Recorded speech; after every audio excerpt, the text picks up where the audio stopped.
It was supposed to be an ordinary evening, but fate rarely announces itself with warning signs. In the blur of subway lights and crowding footsteps, a quiet girl unknowingly dropped something that held her whole world together, a worn-out wallet filled with more than just cash. What she didn't know was that the one who picked it up lived a life she could never imagine, one built on fortune but burdened by loneliness.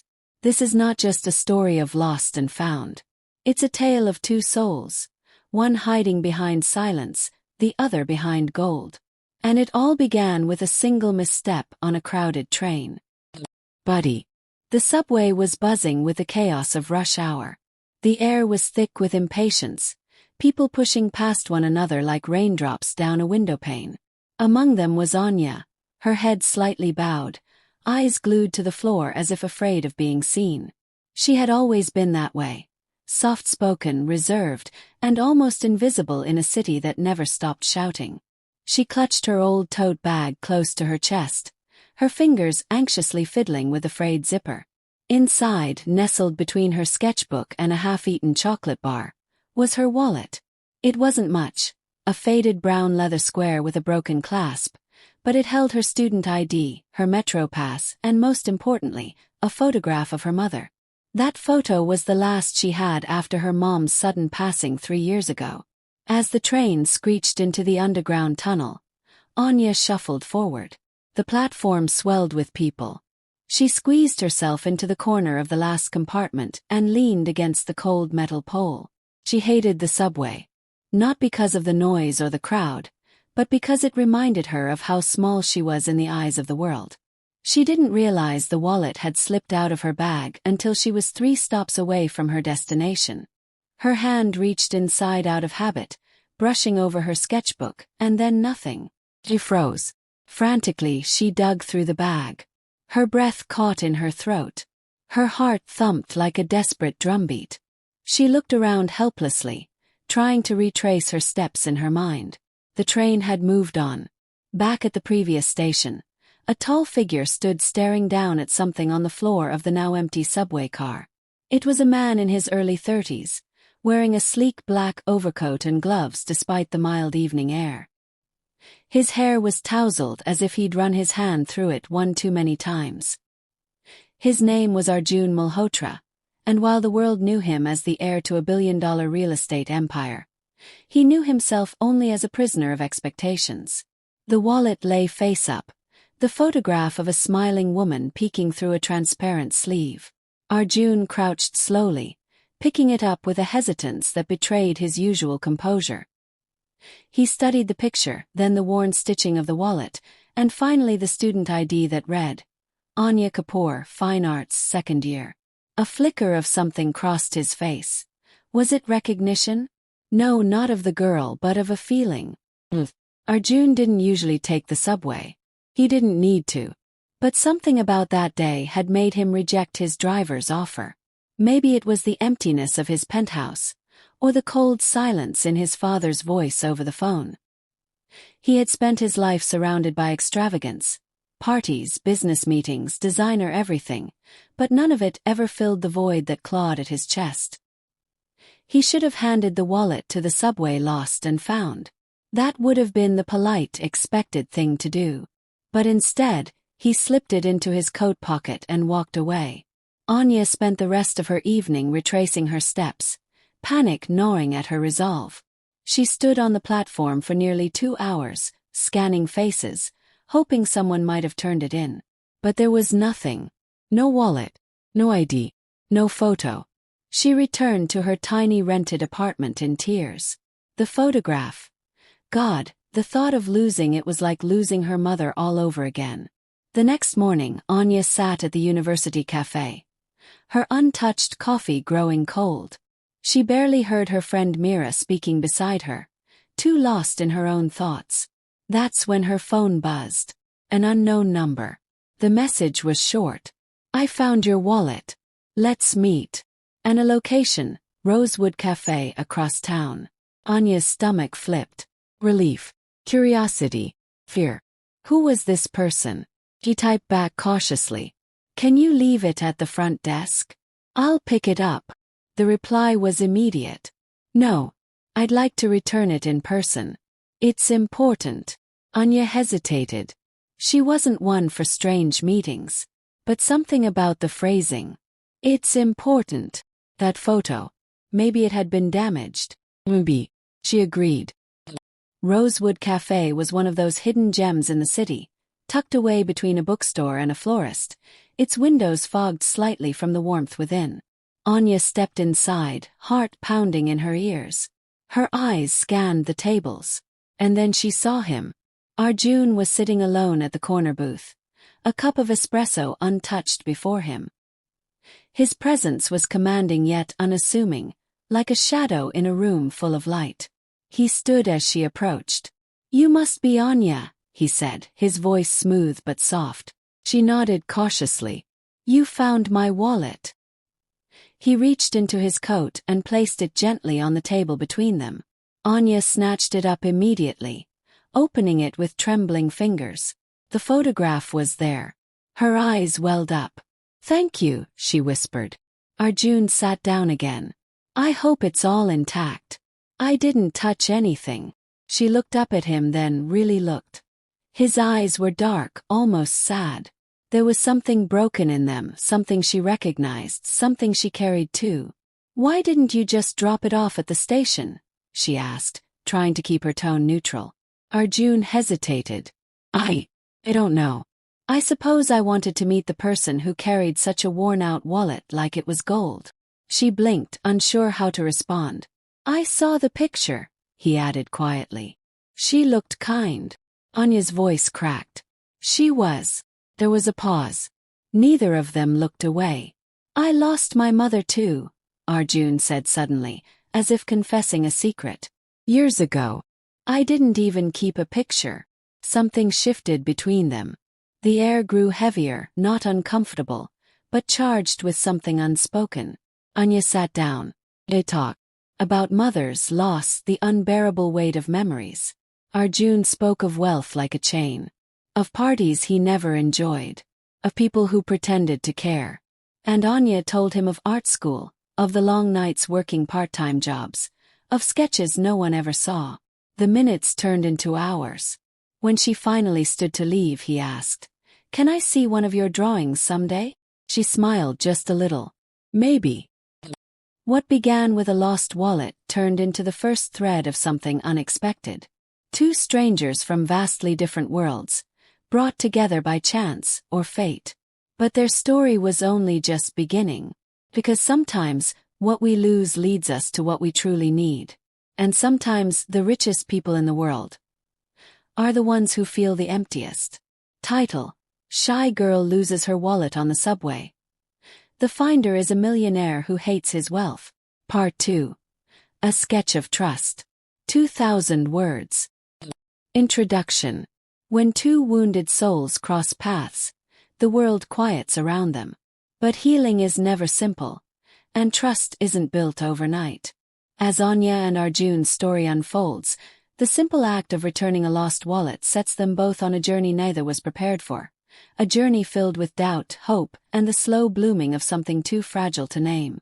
But shadows of the past and fears of the future linger nearby, waiting for a chance to slip between them. Buddy.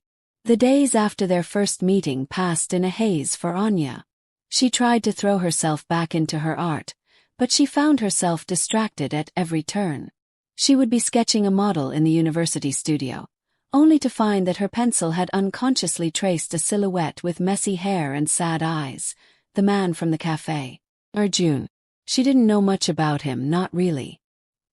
He had been careful, almost guarded with his words, revealing just enough to forge a connection but keeping the details of his life hidden behind invisible walls. She hadn't even asked for his last name. Maybe because part of her feared that knowing too much would shatter the strange, delicate bond between them. Still, she found herself hoping, absurdly, that she would see him again. She didn't have to wait long. It was a rainy Thursday when her phone buzzed again. Another unknown number. "Are you free this weekend? I'd like to see your art if you don't mind." Anya's fingers hovered over the screen. Her heart thudded painfully against her ribs. Was it wise to meet him again? She barely knew him. And yet, something inside her whispered to say yes. He typed back quickly. Okay. Saturday afternoon. The response came instantly. Looking forward to it. Saturday arrived wrapped in gray clouds and a biting chill. Anya spent the morning cleaning her tiny apartment with a frantic energy, gathering her sketches into neat piles and dusting the chipped coffee table she never used. When the buzzer rang at noon sharp, she almost jumped out of her skin. She opened the door to find Arjun standing there, dressed in a simple navy sweater and jeans, his hands buried deep in his pockets. He looked surprisingly normal. No suit, no bodyguards, no flashing signs of wealth. Just a man, slightly awkward, standing at the threshold of her modest world. "Hi," he said. "Hi," she breathed, stepping aside to let him in. He looked around, taking in the worn sofa, the mismatched curtains, the tiny kitchen tucked in the corner. But there was no judgment in his gaze. Only quiet curiosity. "Sorry it's so small," Anya mumbled, cheeks burning. "It's perfect," Arjun said simply. She led him to the coffee table where her sketches were laid out. Pencil drawings of crowded streets, portraits of tired eyes and hopeful smiles, crumbling buildings bathed in twilight. Scenes of loneliness and beauty intertwined. Arjun picked up one of the drawings, a sketch of a little boy sitting alone on a swing, his shadow stretching long across the page. His fingers traced the lines with surprising gentleness. "These are incredible," he said softly. "They feel alive." Anya's throat tightened. Praise wasn't something she heard often. Most people overlooked her work, dismissing it as hobbyist doodles from a shy girl who couldn't even raise her voice in class. "You really think so?" she asked, voice trembling. Arjun looked up at her, eyes earnest. "I do. You see the world differently. And you make others see it too." For a moment, time seemed to slow. The rain pattered against the windows, the heater hummed faintly, and the air between them crackled with a fragile electricity. But then Arjun cleared his throat and stepped back, breaking the moment. "Have you ever thought about showcasing these?" he asked. "At a gallery?" Anya shook her head quickly. "No one would want to see them." "I would," he said almost fiercely. She blinked at him, caught off guard by the intensity in his voice. Before she could respond, his phone buzzed. He glanced at the screen and grimaced. "I'm sorry," he said, pocketing the device. "I have to go. Business." The word tasted bitter on his tongue. Anya nodded, masking her disappointment. She didn't have any right to feel hurt. They were barely even friends. "Thank you for showing me your work," he said, his voice softening. "It meant more to me than you know." And then he was gone, leaving her standing in the doorway, her heart heavier than before. The days turned colder. Winter crept into the city like a secret, frosting the windows and numbing the bones. Anya threw herself into a new project, a series of paintings capturing the fleeting moments of human connection. She didn't know why she was doing it, only that every brushstroke seemed to ease the ache inside her. Meanwhile, Arjun sat in boardrooms and attended gala dinners, but his mind was always elsewhere. He thought of Anya's tiny apartment, her hesitant smile, the way her hands trembled slightly when she showed him her art. He thought of her and felt, for the first time in years, a pull toward something real. But Arjun carried secrets that he wasn't sure Anya could ever forgive. One evening, after another soulless charity event, he found himself standing outside her building. The sky was a dark velvet, the air sharp and bracing. He hesitated, hands stuffed deep into his coat pockets, wrestling with himself. Finally he pulled out his phone and texted, "Are you awake?" A minute passed. Then another. He turned to leave just as the door buzzed. He froze, then pressed the intercom. "Yes." Anya's voice, slightly sleepy but clear. "It's me," he said, feeling foolish. There was a pause. Then a click, and the door unlocked. He climbed the narrow stairs 2 at a time, heart pounding. When she opened the door, she was wearing an oversized sweatshirt and leggings, her hair pulled into a messy bun. She looked so beautiful it hurt. "What's wrong?" she asked, concerned. Arjun swallowed. I needed to see you." Anya stepped aside wordlessly, letting him in. They sat on the worn sofa, a respectful distance between them, the silence stretching taut. Finally Arjun spoke. "There's something you should know about me." Anya tilted her head, waiting. "My name is Arjun Malhotra," he said, each word heavy. "My family owns most of the high-rises downtown. My face has been on magazine covers. I have more money than I could ever spend." He looked at her then, bracing himself for the change. The widening eyes, the calculating smile, the sudden shift in tone he had seen so many times before. But Anya only blinked at him, expression unreadable. "I hate it," he continued, the words tumbling out now. "The wealth, the pressure, the emptiness. I'm not telling you this to impress you. I'm telling you because I don't want to lie to you." The silence between them deepened, weighted with meaning. Finally Anya spoke, her voice steady. "I don't care about your money, Arjun." He exhaled sharply, a sound of disbelief and relief mingled.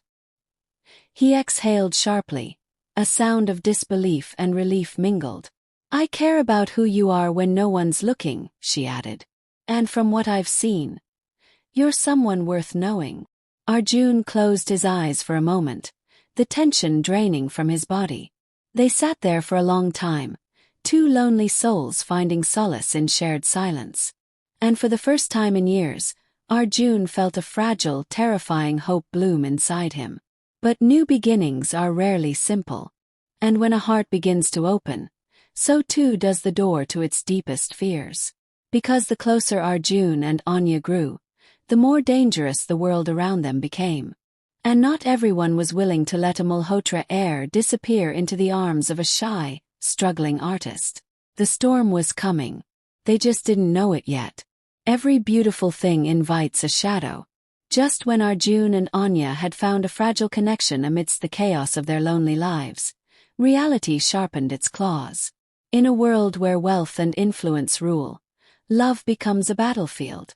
And soon, the secrets they thought buried began clawing their way back to the surface, threatening to destroy what little peace they had found in each other's arms. It started with a photograph. Anya was sitting in the corner of her university library when Mira, her best friend, rushed in waving her phone. "Did you know?" Mira panted, shoving the screen under her nose. There it was, a glossy tabloid article, the headline screaming, "Reclusive heir Arjun Malhotra spotted in seedy neighborhood. Mystery woman identified?" Beneath it, a blurry photo of Arjun standing outside her apartment building, looking up at her window. Anya's blood ran cold. The article had pieced together what little they knew, connecting Arjun's sudden appearances to a poor art student from the other side of town. Speculations buzzed in the comment sections like angry hornets. Gold digger, scandal, betrayal. Her hands trembled as she scrolled through the vitriol. "How did they even find out?" she whispered. Mira hesitated. "Arjun's a big deal, Anya. He can't go anywhere without people noticing." Anya felt as if the floor was slipping out from under her. All the quiet afternoons, the shared silences, the hesitant laughter, they were no longer hers alone. They were public property now, ripped apart for entertainment. She fled the library, the walls closing in around her. Meanwhile, across town, Arjun sat in his father's office, facing a storm he had long dreaded. Vikram Malhotra was a man carved from stone, graying at the temples, his sharp suit as pristine as his judgmental gaze. He slammed the magazine onto his desk with a thud that echoed around the room. "What the hell are you thinking, Arjun?" Arjun remained standing, hands clenched at his sides. "It's none of your business who I see." Vikram sneered. "None of my business. Everything you do is my business. You're the face of this family. You're the heir." "I never asked for any of this," Arjun snapped. "You owe it to your bloodline," Vikram said coldly. "You will not throw it all away over some." He paused, the disgust in his voice palpable. "Nobody. The words hit Arjun like a slap. He turned on his heel and walked out, the anger boiling under his skin. Outside he texted Anya. "Can we meet? Please?" Anya sat on the bench at Rosewood Cafe, twisting a napkin between her fingers, her stomach churning. She didn't know if she could face him. Didn't know if she could endure the humiliation. Then the door opened and Arjun stepped inside. He looked wrecked. His usual calm exterior cracked. His eyes hollow with guilt and fury. He sat across from her without a word, the silence pressing heavy between them. "I saw the article," Anya said finally, her voice brittle. "I'm sorry," Arjun said hoarsely. "I should have protected you." She shook her head, tears stinging her eyes. "You can't protect me from the world you live in." "I can try," he insisted. "Anya, I don't care what they say. I care about you. But they'll never stop," she whispered. "Your family. The media. They'll tear me apart." Arjun reached across the table, covering her hand with his own. His touch was warm, grounding. "Then let them," he said fiercely. "Let them scream and gossip. I won't let them take you from me." For a moment, Anya let herself believe him. For a moment she let herself hope. But hope is a fragile thing. And the world around them was ruthless. The next blow came swiftly. Anya received an email from her university's scholarship committee. Her funding had been suspended pending a review of her conduct and affiliations. The words were clinical, but the message was clear. Association with Arjun Malhotra was dangerous. It made her a liability. She stared at the screen, nausea rising in her throat. Without the scholarship, she couldn't afford tuition, couldn't afford rent, couldn't afford to dream.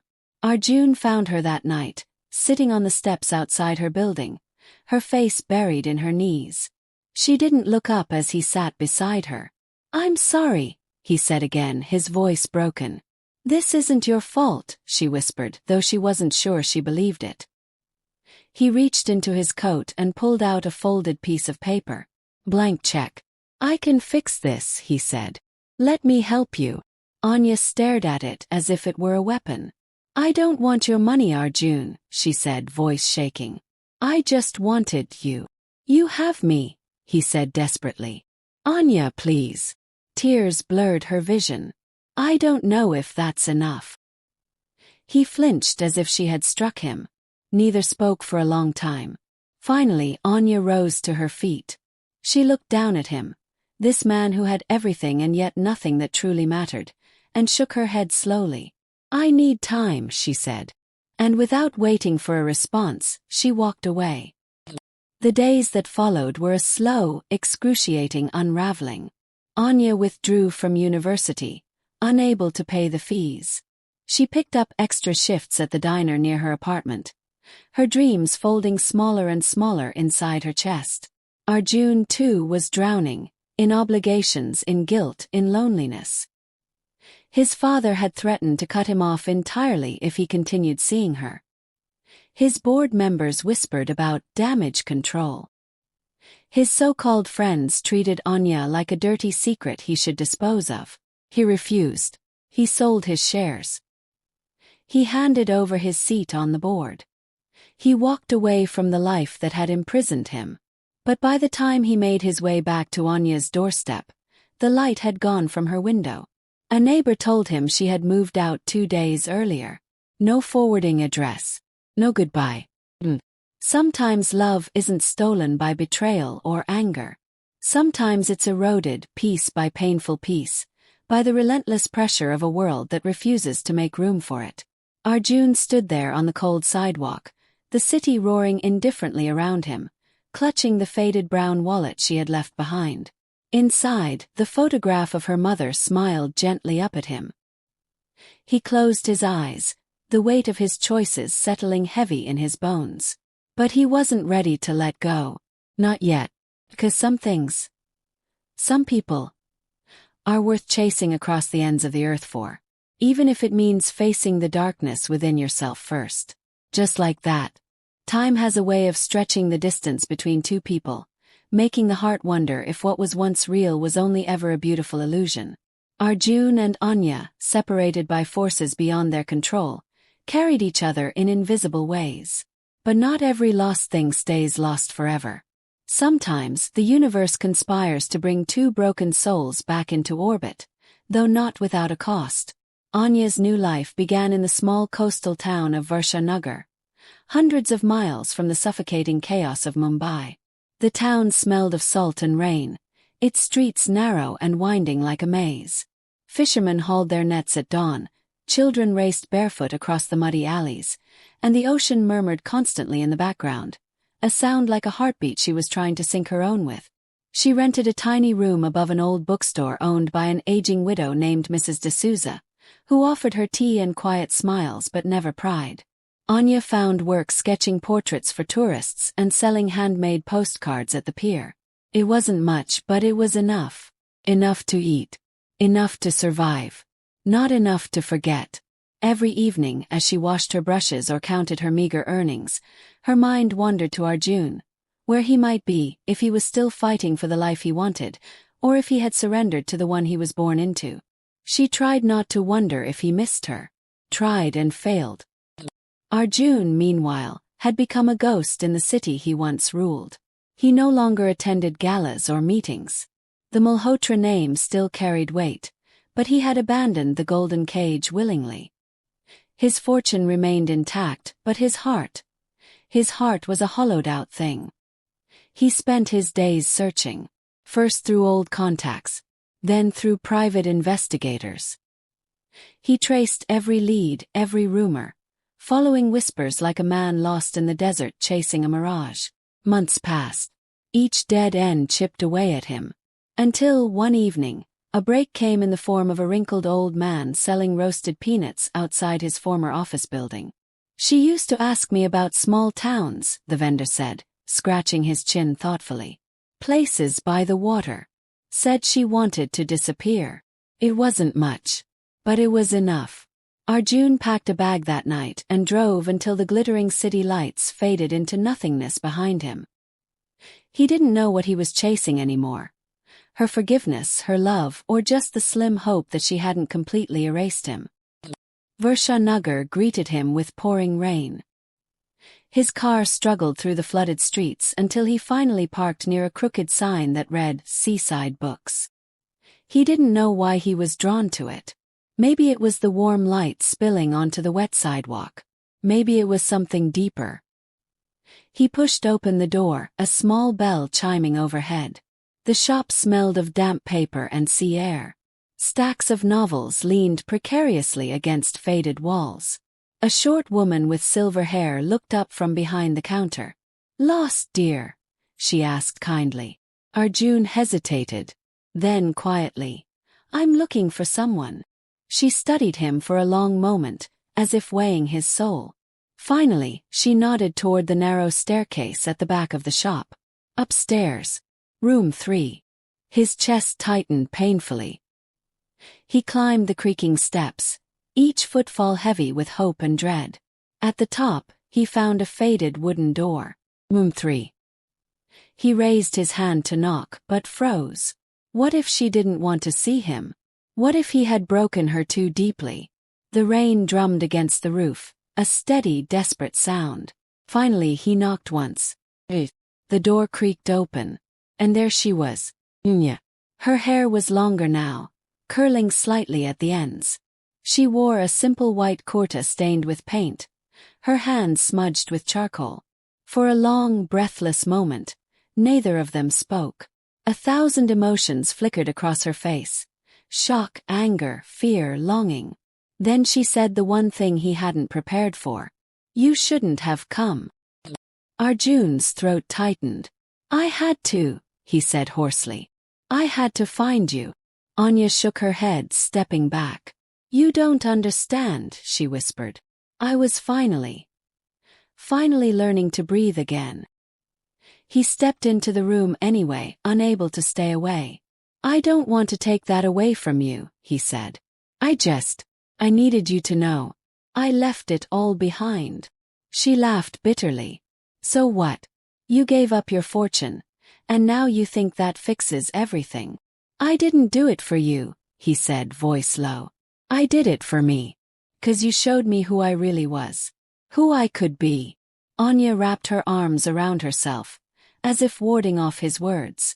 You still don't get it, she said. It was never just about money, Arjun. It was about the life you came from, the life that would always find a way to crush me. He crossed the room, slowly, carefully. I don't want that life, he said. I want this. Here. With you. Tears welled in her eyes, but she blinked them back fiercely.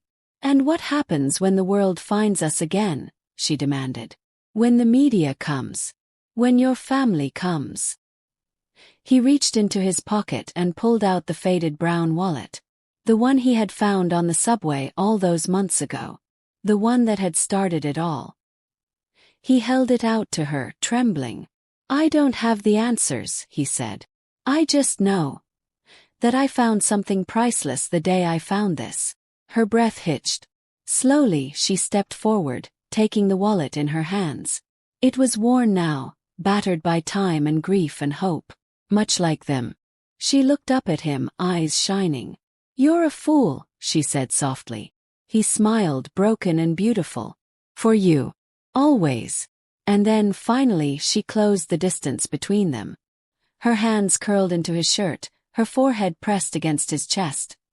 His arms wrapping around her as if anchoring himself to the only thing that had ever truly mattered. The rain blurred the world beyond the window, but inside that tiny room, two lost souls found a place they could call home. Not perfect, not easy, but real. Love, real love, is not a grand gesture or a perfect life. It's the willingness to keep finding each other, again and again, through the storms, through the silence, through the shadows. Anya and Arjun had been broken, but sometimes the cracks are where the light gets in. And this time they would choose each other, no matter what the world outside demanded. Not all battles are fought in the open. Some wars are waged quietly, within hearts bruised by past pain and outside forces that never truly disappear. Anya and Arjun found their way back to each other, but peace, like love, is something you have to fight for every single day.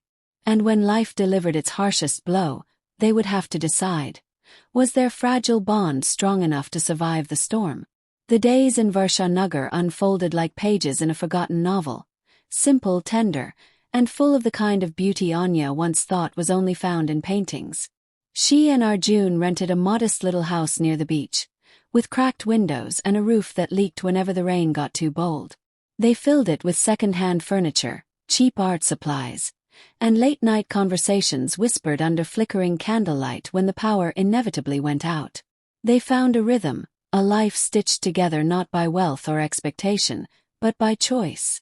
Arjun took up carpentry, working at a local workshop owned by an old craftsman who didn't care about his past or his last name. His hands, once accustomed to sleek pens and boardroom deals, grew calloused and strong as he shaped wood into tables, chairs, and dreams. Anya painted again, not for money, not for survival, but because the colors inside her were too wild to be contained. Their love became something sacred, quiet but unbreakable. It wasn't perfect. There were days Anya would wake gasping from nightmares, memories of cameras flashing and cruel headlines chasing her. Days Arjun would stare out at the ocean, haunted by guilt for the life he had so easily abandoned, and the people he had hurt to do so. But they faced those days the way they faced everything else, together. Then came the letter. One afternoon, while Anya was hanging wet laundry in the sun, a small, battered envelope slipped through the mail slot. There was no return address. Just her name, written in an unfamiliar scrawl. Frowning, she opened it. Inside was a single sheet of paper. You can run but you can't hide. VM. The initials burned into her skin like a brand. Vikram Malhotra. Arjun's father. Her hands shook as she reread the words. She didn't have to wonder how he had found them. Power like his seeped into every crack, every corner of the world. For the first time in months, fear clawed its way back into her chest. When Arjun returned that evening, sunburned and smelling of sawdust, he found her sitting on the front steps, the letter clenched in her fist. Without a word, she handed it to him. His face hardened as he read. "I'll handle it," he said grimly. But Anya shook her head. "No," she said. "We handle it. Together." The next morning they drove back to Mumbai. Back into the belly of the beast. They arrived at the Malhotra estate, a sprawling fortress of glass and stone that seemed colder than ever.